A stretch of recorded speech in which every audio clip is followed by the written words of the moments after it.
Estamos de volta com o programa Dualidade, hoje conversando com o promotor Eduardo Valério sobre esse tema, maioridade penal, muito interessante, muito em foco, como já dissemos.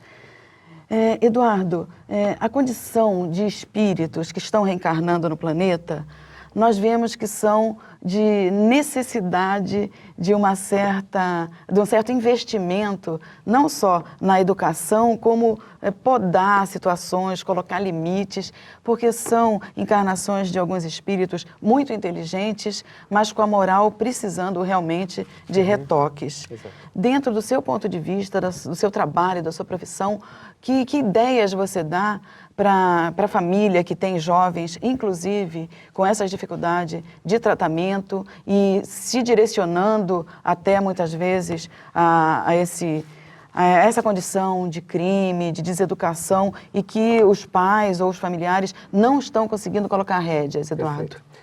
Eu gostaria de dividir essa resposta em dois momentos. Sim. O primeiro momento de fato, nós estamos recebendo um contingente hoje na Terra, como sabemos pelas informações de espíritos mentores, de espíritos extremamente necessitados de acolhimento e orientação, porque são espíritos que trazem do seu passado necessidades de ajuste, de aprendizado. Independente de inteligentes, né? E muitas vezes inteligentes, mas talvez com moralidade às vezes comprometida, nesse momento de transição planetária, etc.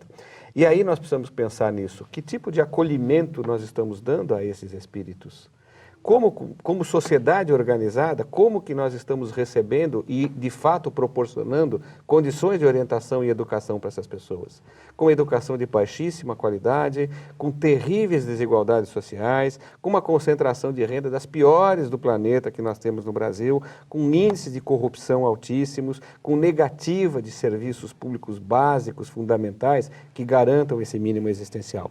Então, eu diria que nós somos hoje uma sociedade extremamente cruel com esses espíritos que precisam, mais do que nunca, de muito amor, de muita fraternidade, de muito acolhimento, de muita orientação. E a segunda parte da resposta, eu lhe diria, na questão da educação do jovem, duas coisas faltam que nós temos que tentar, todos nós como pais que somos, e dizer isto aos nossos espectadores, construir a cultura do diálogo e a cultura da igualdade. Não é possível que nós permitamos que os nossos filhos, os nossos netos, os espíritos, enfim, que reencarnam, estejam em quaisquer condições morais que estejam, eles cresçam e tornem-se adultos por conta das injunções do mundo, os impulsos do mundo. É preciso que haja esse direcionamento e o espaço para o diálogo tem que ser preservado no lar, na casa espírita, no ambiente religioso, onde quer que seja. E hoje há um enorme comprometimento, uma dificuldade desse diálogo, e desta formação moral, por conta da tecnologia, por conta da cultura. Eu digo aí, quando eu falo cultura, eu coloco de uma maneira geral, por exemplo, os programas de televisão, né? Totalmente submetidos exclusivamente à lógica materialista das leis do mercado. E outra coisa, Eduardo, tem muitos pais que não têm a condição de dar uma educação, porque não tiveram também adequada para esse jovem de hoje. Claro, perfeitamente. Então, muitas vezes, eles vão se desviando e o pai não tem nem a força, os pais não têm a força de puxar rédeas. Exatamente isso. E aí fica difícil. Aí fica difícil, por quê? Porque hoje quem é o coadjuvante na educação das crianças em casa é a televisão. E o que é que a televisão ensina se não? E aí eu volto à questão da desigualdade, do preconceito, das reações de ódio ao diferente, das piadas sexistas, da falta de compreensão das razões pelas quais a sociedade brasileira e mundial passa neste momento por esses conflitos terríveis de violência, de agressividade.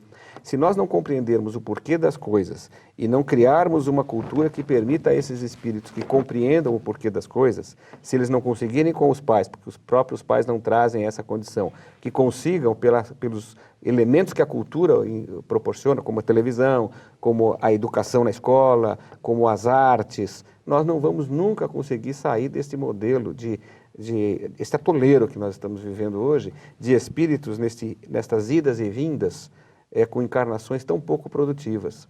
Eu queria lembrar ao telespectador que nós temos no Brasil hoje um dos mais altos índices de mortalidade de jovens e, sobretudo, de jovens negros. São jovens que estão perdendo a oportunidade reencarnatória porque não conseguem, neste tempo que aqui permanecem, abrir-se minimamente, não para as questões especificamente da religião, mas para as questões do humanismo, do respeito pelo ser humano.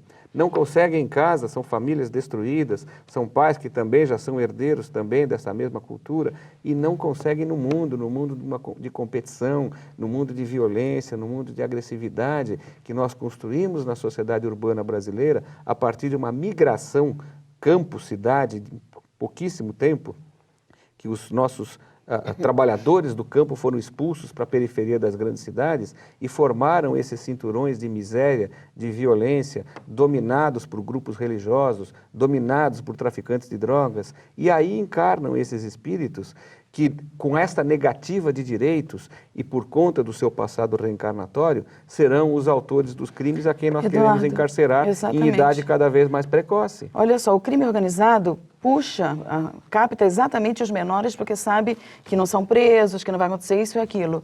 E aí, esse domínio em cima do crime organizado? Aí há duas questões importantes, mais uma vez duas. A primeira delas é que não é exatamente que eles não serão presos. Eles não serão presos no sistema prisional dos adultos, mas existe um sistema de repressão criminal aos adolescentes autores de crimes. Eles vão para a Fundação Casa. Embora na Fundação Casa tenha lá um projeto socioeducativo, existe até uma lei criando um Sistema Nacional Socioeducativo, que é o SINASE, em geral, nas unidades da Fundação Casa, há uma escola pública funcionando lá dentro. A despeito de tudo isso, ali é cadeia. Ali eles estão presos, ali eles têm uma disciplina incompatível com adolescentes, porque são duramente reprimidos, humilhados, agredidos, violentados, né? Então eles são sem preso. E se se sabe isso, por que não se faz nada, Eduardo? Bom, aí a gente tem um outro programa para falar sobre isso. Eu acho que nós temos que dar aos nossos espectadores essa informação. Não é verdade que o jovem até os 18 anos está em total impunidade. Não é verdade que na lei brasileira só há punição a partir dos 18. A punição é a partir dos 12.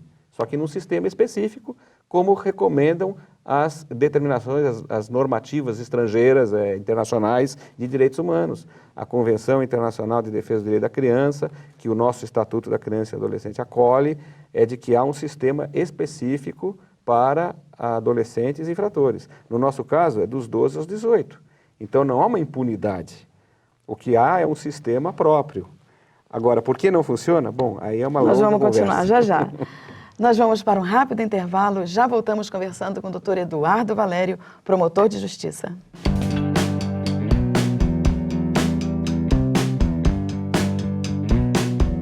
O Mundo Maior Repórter já se tornou a maior série de documentários espíritas da atualidade. Por isso, preparamos para você o DVD Mundo Maior Repórter, edição especial volume 1, com 3 edições do programa. Mortes coletivas. Esses irmãos que passaram por essas grandes tragédias, eles são socorridos imediatamente. O Evangelho segundo o Espiritismo. Esclarece o ensinamento do Cristo, porque Jesus não pôde falar tudo que queria falar na época. E depressão. É preciso ter uma vida simples, é preciso necessitar de muito pouco. Há uns anos atrás eu li uma frase maravilhosa do Emmanuel, não lembro de qual dos livros dele, em que ele dizia o seguinte: rico é aquele que tem poucas necessidades. O que a doutrina dos espíritos nos falam sobre esses temas? Adquira através do site mundomaior.com.br ou pelo telefone 11 4964 4700.